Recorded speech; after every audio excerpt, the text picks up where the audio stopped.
उपतिष्ठन्ति सिद्धयः। सिद्धियों के विषय में हम अक्सर सुना करते हैं और सिद्धियों को प्राप्त करने की लालसा भी हमारे भीतर में होती है। भगवान श्री कृष्ण ने श्रीमद् भागवत में एकादश स्कंध में उद्धव से सिद्धियों के विषय में बड़ी खुलकर वार्ता की है। शास्त्र ही प्रमाण है। भगवान श्री कृष्ण कहते हैं, उद्धव, जब साधक इंद्रिय, प्राण और मन को अपने वश में करके चित्त मुझ में लगाने लगता है, मेरी ही धारणा करने लगता है, तब उसके सामने बहुत सी सिद्धियां उपस्थित हो जाती हैं। अर्थात सिद्धियों को प्राप्त करने के लिए भगवान ने बहुत सहज मार्ग बताया कि प्रिय उद्धव, जब साधक अपने इंद्रिय, पंच कर्मेंद्रिय, पंच ज्ञानेंद्रिय, ये नासिका, ये रसना, ये श्रवणेंद्रिय, ये सब जितनी भी इंद्रियां हैं, अपने प्राण और अपने मन को वश में करके चित्त को मुझ में लगाने लगता है। भगवान ने ये नहीं कहा कि चित्त मुझ में लगा ही दिया पूरा, बस जिसने भी लगाने की चेष्टा की। प्रभु कहते हैं कि हे उद्धव, ऐसे साधक, ऐसे प्रिय भक्त के सामने सिद्धियां उपस्थित हो जाती हैं।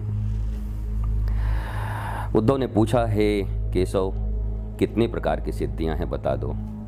भगवान ने कहा कि वैसे तो सिद्धियां 18 प्रकार की होती हैं, पर 8 सिद्धियां तो मुझ में हैं, 18 मुझ में हैं, पर 8 मुझ में हैं जो न्यून रूप से बाकी साधकों को कभी कभी प्राप्त होती हैं।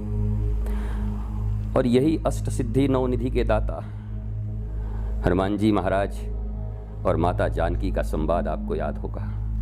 अष्ट सिद्धि नवनिधि के दाता, असबर दीन जानकी माता।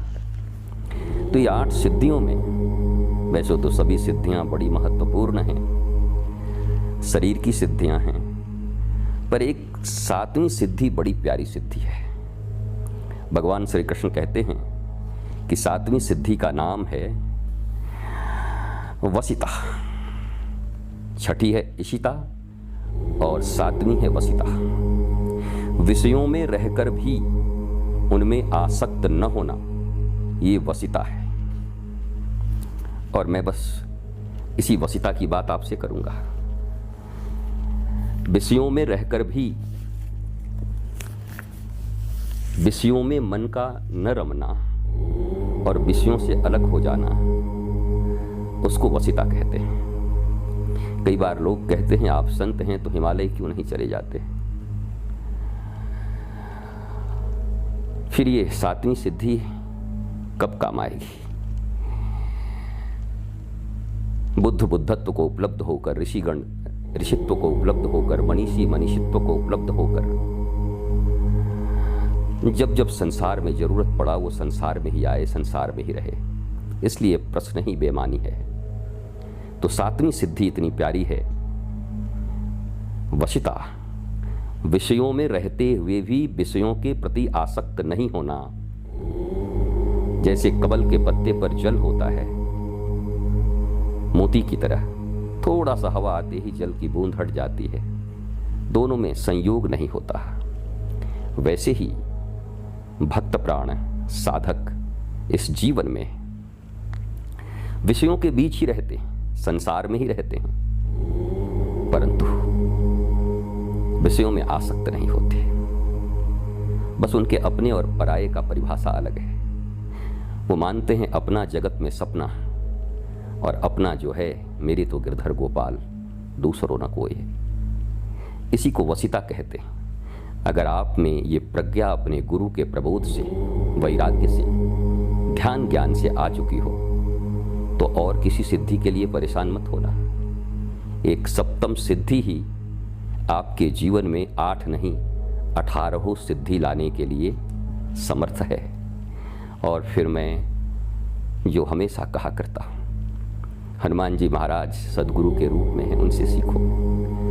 अष्ट सिद्धि नवनिधि के दाता, असबर दीन है जानकी माता। तो हनुमान जी क्या कहते हैं, माता जी मुझे ये अष्ट सिद्धि नवनिधि नहीं चाहिए। क्या चाहिए?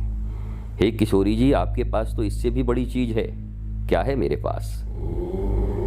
राम रसायन तुम्हारे पासा, सदा रहूं रघुपति के दासा, सदा रहूं रघुपति के दासा।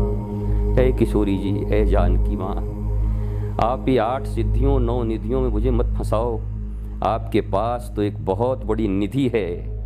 मुझे 8 सिद्धि और 9 रिद्धि नहीं चाहिए, एक ही निधि चाहिए। और क्या चाहिए? बोला राम रसायन तुम्हारे पासा।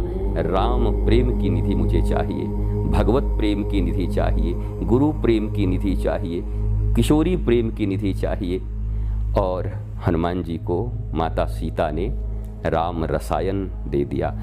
औषधि वो है जो रोग होने पर काम आती है, रोग को निवृत्ति देती है। रसायन वो है जो लेने पर भव रोग नहीं होता, शारीरिक रोग नहीं, भव रोग, आत्म रोग, आध्यात्मिक रोग नहीं होता। तो शरीर रोगी हो सकता है शरीर के नियमों का पालन न करने के कारण, प्रारब्ध के कारण, पर संत का हृदय, संत का मन, संत का चित्त कभी रुग्ण नहीं होता। वो सदा सदा राम रसायन, किशोरी रसायन पाकर, राधा रसायन पाकर रोगों से मुक्त रहता है। इसलिए आप सब भी अष्ट सिद्धि, 7वीं सिद्धि वसिता नाम की सिद्धि, विषयों में रहते हुए, संसार में रहते हुए भी, संसार से अलग जगत में रहते हुए भी जगदीश से प्रेम करने की कला को ही 7वीं सिद्धि कहते हैं, वसिता सिद्धि। जय श्री कृष्ण, जय श्री राधे।